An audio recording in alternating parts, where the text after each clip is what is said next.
Shalom saudara yang terkasih dalam Tuhan, jumpa lagi dengan saya dalam acara renungan firman Tuhan yang menguatkan. Bagaimana kabar Bapak Ibu Saudara sekalian? Saya berharap Bapak Ibu dalam kondisi sehat, dalam kondisi bahagia, dalam kondisi yang diberkati Tuhan. Saya percaya bahwa berkat Tuhan selalu ada dalam kita, yang orang yang takut akan Tuhan. Hari ini kita akan belajar firman Tuhan tentang ciptaan baru. Pertanyaannya adalah, yang pertama saya ajukan adalah, apakah Bapak Ibu sudah mengerti tentang ciptaan baru? Banyak dari kita mengerti tentang ciptaan baru sampai pada posisi di mana manusia mengakui dosanya dan juga menerima Tuhan Yesus sebagai juru selamat kita. Itu merupakan ciptaan yang baru. Pengertian itu tidak salah, namun itu baru langkah awal di mana kita baru mengakui bahwa Tuhan Yesus sebagai juru selamat kita.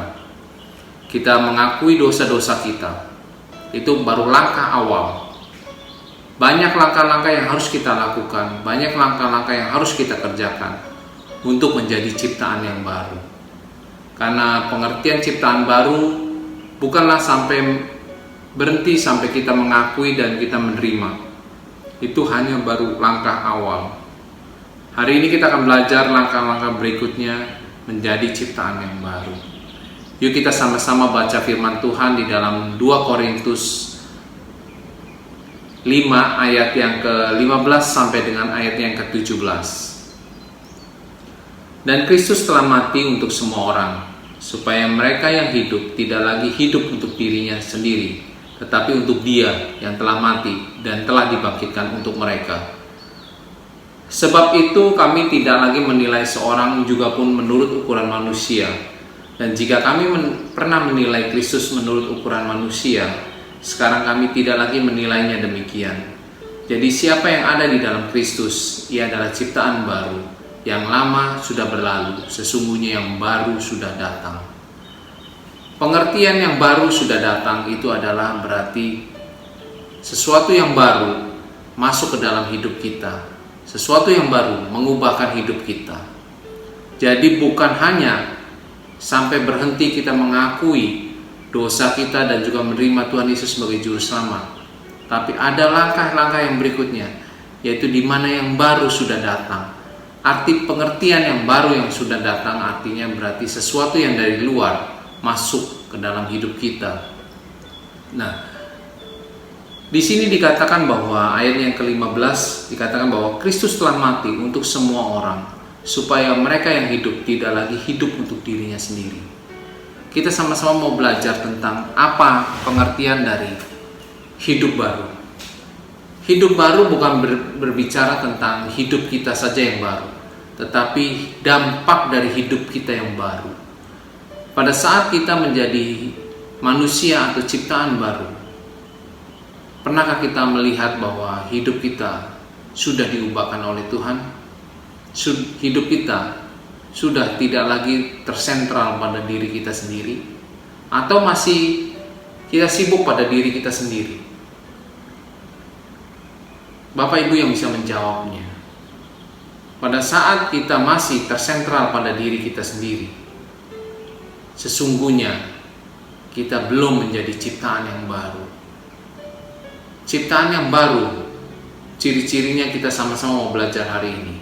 Yaitu yang pertama adalah Kristus telah mati untuk semua orang, supaya mereka yang hidup tidak lagi hidup untuk dirinya sendiri. Yuk kita sama-sama evaluasi. Yang pertama adalah tidak hidup untuk dirinya sendiri. Pada saat kita masih hidup untuk diri kita sendiri, kita sibuk dengan kesibukan kita. Kita sibuk dengan bisnis kita. Kita sibuk dengan pekerjaan kita. Kita sibuk dengan semua yang ada pada kita. Itu artinya hidup untuk diri sendiri. Kita tidak sibuk untuk kepentingan orang lain. Kita tidak sibuk dengan apakah orang lain sudah menerima Tuhan Yesus. Kita tidak sibuk untuk melayani Tuhan. Kita tidak sibuk untuk lingkungan kita, di mana lingkungan kita membutuhkan kasih Kristus. Bapak Ibu bisa menilai sendiri. Apakah kita masih hidup untuk diri kita sendiri, ataukah kita hidup untuk orang lain? Ciri-ciri yang pertama adalah kita tidak hidup untuk diri kita sendiri. Itu adalah ciri-ciri yang pertama, manusia baru atau ciptaan baru. Ciri yang kedua yang kita bisa pelajari sama-sama, yaitu dikatakan bahwa sebab itu, ayat yang ke-16, sebab itu kami tidak lagi menilai seorang juga pun menurut ukuran manusia. Dan jika kami pernah menilai Kristus menurut ukuran manusia, sekarang kami tidak lagi menilainya demikian. Ciri yang kedua adalah bahwa pada saat kita terima Tuhan Yesus, kita diselamatkan oleh Yesus, kita menilainya bukan menjadi ukuran manusia. Dalam arti apa ukuran manusia ini? Ukuran manusia ini adalah bahwa kita tidak meyakini bahwa apa yang sudah diampuni oleh Tuhan itu dibersihkan sampai semua dosa-dosa kita diampuni oleh Tuhan. Kita tidak bisa menilai menurut ukuran manusia. Apa arti menurut ukuran manusia? Menurut ukuran manusia adalah pada saat kita diampuni, kita menilai bahwa ya sudah diampuni, biasa saja. Kita mulai lagi melakukan hal-hal dosa lagi. Karena kita melihat bahwa ukuran Tuhan dijadikan seperti ukuran manusia. Padahal dikatakan ayatnya yang ke-16 adalah bahwa Kristus tidak bisa diukur menurut ukuran manusia. Artinya apa? Artinya pada saat kita diampuni oleh Tuhan, kita harus benar-benar hidup kita berubah. Dan kita tidak boleh lagi hidup dalam dosa. Karena kita menghargai bahwa darah Kristus adalah darah yang luar biasa, yang sudah mengampuni seluruh dosa kita, sehingga kita tidak boleh meremehkan itu. Karena yang mengampuni kita adalah Allah sendiri. Yang mengampuni kita adalah anak Allah. Dia mengorbankan darahnya untuk seluruh dosa manusia. Kita harus meyakini itu dengan iman kita, supaya kita tidak meremehkan pengampunan dosa yang daripada Allah. Yang pertama, kita ulangi kembali, ciptaan baru adalah, ciri-ciri ciptaan baru adalah hidup tidak untuk diri kita sendiri, tapi melainkan untuk Allah dan juga untuk orang lain, untuk pertobatan orang lain, untuk melayani Tuhan. Itu ciri yang pertama. Ciri yang kedua adalah pada saat kita sudah menjadi ciptaan yang baru adalah kita menghargai pengampunan dosa yang kita terima yang daripada Allah. Karena kita harus menilainya bukan seperti ukuran manusia, tapi benar-benar Allah sendiri yang mengampuni. Sehingga pada saat dosa kita diampuni, kita tidak boleh meremehkan hidup kita yang baru. Karena dosa-dosa kita sudah diampuni. Kita tidak boleh kembali lagi kepada dosa-dosa yang lama. Kita tidak boleh lagi hidup dalam dosa. Kita tidak boleh lagi melakukan hal-hal yang tidak berkenan di hadapan Allah. Karena kita harus mengakui bahwa yang mengampuni kita adalah Allah sendiri. Allah tidak boleh diukur dengan manusia, sesuai dengan ukuran manusia. Seperti halnya kita mengampuni orang lain, seperti kita memaafkan orang lain. No. Mengampuni yang daripada Allah itu adalah harus kita ukur sesuai dengan ukuran Allah, di mana dosa kita dibersihkan, disucikan, dan dibenarkan. Hidup kita tidak lagi dilihat sebagai orang-orang yang berdosa, tapi orang-orang yang benar, orang-orang yang kudus di hadapan Allah. Maka ciri yang kedua, saya ulangi, adalah kita harus menghargai pengampunan yang daripada Allah. Hal yang ketiga yang kita bisa pelajari di ayatnya yang ke-17. Jadi siapa yang ada dalam Kristus, ia adalah ciptaan baru. Yang lama sudah berlalu. Sesungguhnya yang baru sudah datang. Pengertian yang ketiga atau ciri yang ketiga tentang ciptaan baru adalah siapa yang ada di dalam Kristus. Mengenai ciptaan baru, tidak bisa kita berhenti hanya kita mengakui dosa kita dan juga menerima Kristus sebagai juru selamat kita. Itu hanya step awal, Bapak Ibu. Ada beberapa step lagi yang harus kita kerjakan dan harus terus kita kerjakan untuk kita bisa menjadi ciptaan yang baru. Jangan lengah, jangan kita anggap remeh, karena kita merasa bahwa kita sudah ditebus, kita sudah diampuni, kita sudah mengakui dosa-dosa kita adalah ciptaan baru, dan kita pasti masuk dalam kerajaan surga. No, ada banyak hal yang harus kita kerjakan, minimal 3 yang saya sharingkan kepada Bapak Ibu, saudara sekalian. Yaitu yang pertama adalah tidak hidup untuk mementingkan diri sendiri. Maka pada saat kita masih mementingkan diri sendiri, artinya kita belum menjadi ciptaan yang baru. Kita masih hidup dalam manusia lama kita.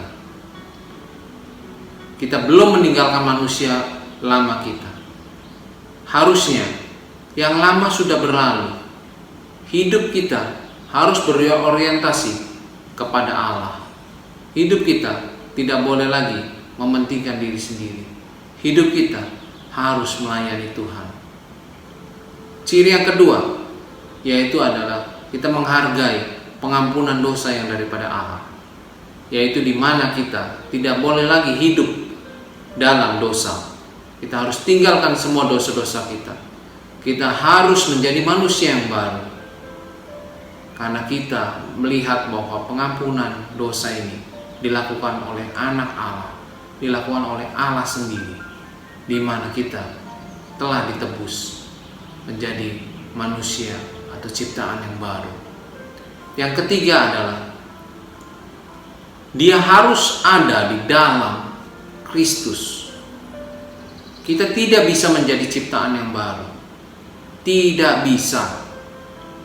Tidak semudah kita hanya mengatakan bahwa kita sudah mengakui Tuhan Yesus sebagai juru selamat kita sudah mengakui dosa-dosa kita pasti menjadi ciptaan yang baru. No, kita harus ada di dalam Kristus. Yes. Apakah Bapak Ibu terus tinggal di dalam Kristus? Kita butuh berproses untuk menjadi ciptaan yang baru. Sebuah ulat ingin menjadi kupu-kupu, dia harus berproses menjadi kepompong dan terus berproses lagi menjadi kupu-kupu yang indah. Demikian juga hidup kita. Untuk menjadi ciptaan yang baru tidak langsung berubah seketika, tapi kita harus hidup di dalam Kristus, terus hidup di dalam Kristus, terus hidup di dalam Kristus. Karena percayalah, saat kita hidup di dalam Kristus, kita terus diubahkan menjadi ciptaan yang baru. Sehingga firman Tuhan dikatakan yang lama sudah berlalu. Hidup kita yang lama sudah berlalu. Hidup kita yang lama sudah berlalu. Jangan berhenti jangan puas dengan kita sudah mengakui Tuhan sebagai juru selamat kita. Kita sudah mengakui dosa kita, terus kita lengah dengan hidup kita. Kita hidup hanya mementingkan diri sendiri, berfoya-foya, terus mementingkan dengan kepentingan kita sendiri.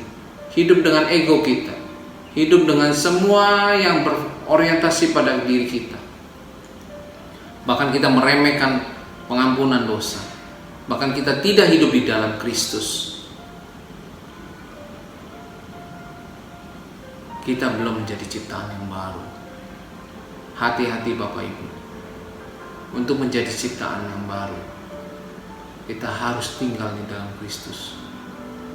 Karena saat kita tinggal di dalam Kristus, hidup kita diubahkan, dibersihkan, disucikan terus-menerus, diproses oleh Tuhan menjadi makhluk yang baru. Ulat diproses untuk menjadi kupu-kupu yang indah. Demikian juga hidup kita. Pada saat kita hidup di dalam Kristus, kita terus diproses Tuhan, terus diproses Tuhan. Banyak hal yang akan kita lalui melalui proses-proses Tuhan. Dan percayalah, proses Tuhan itu membuat kita makin serupa dengan Tuhan. Itulah ciptaan yang baru. Yang lama sudah berlalu. Kita bisa melihat pada saat kita bertemu dengan keluarga kita, kita bertemu dengan teman-teman kita, kita bertemu dengan orang tua kita, kita bertemu dengan orang lain. Sudahkah orang lain mengatakan bahwa kau orang yang berbeda, kau sudah berbeda, kau sudah berubah, luar biasa Tuhan sudah ubahkan kamu, luar biasa sekarang tutur katamu, pemikiranmu, sifat-sifatmu sekarang sudah berubah. Hidupmu sudah menjadi berkat buat orang lain. Pada saat hal-hal itu diucapkan oleh sekeliling kita, dirasakan oleh sekeliling kita, artinya kita sudah menjadi ciptaan yang baru. Tapi bila sebaliknya yang terjadi, orang-orang berkatakan bahwa kok orang Kristen seperti ini, kok Anda berkata seperti ini, kok kata-kata Anda kasar, kok hidup Anda gak dirubah, kok pemikiran Anda picik, kok pikiran Anda kok negatif, kok pikiran Anda terus berpikir yang negatif, kok kata-kata Anda selalu menjatuhkan orang lain, kok kata-kata Anda selalu memaki-maki, bahkan mengeluarkan kata-kata binatang. Pertanyaannya, apakah Anda sudah menjadi ciptaan yang baru? Jangan-jangan Anda masih tinggal di dalam ciptaan yang lama. Jangan-jangan Anda hanya mengakui lewat mulut Bapak Ibu, tapi belum terjadi transformasi, belum terjadi perubahan dari manusia lama menjadi manusia yang baru. Yuk kita introspeksi sama-sama. Yuk kita kerjakan tugas-tugas kita. Tidak mementingkan diri sendiri, menghargai pengampunan dosa yang dari Tuhan. Yang ketiga adalah hidup di dalam Kristus. Lihatlah hidup Anda. Lihatlah penilaian orang-orang sekeliling kita.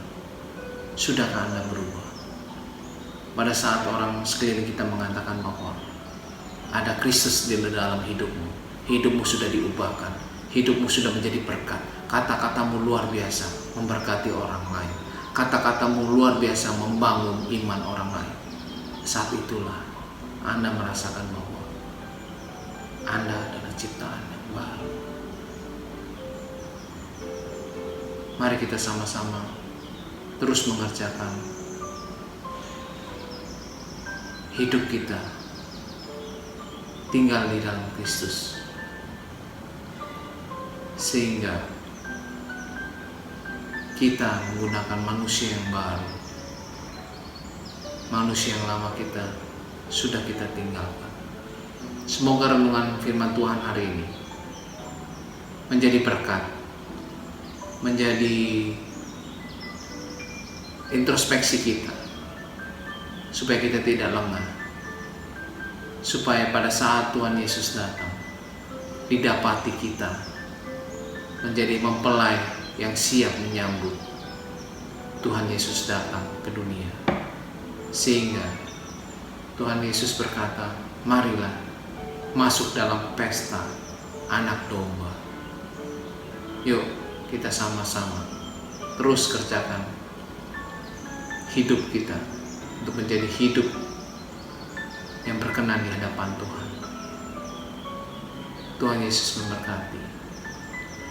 Shalom.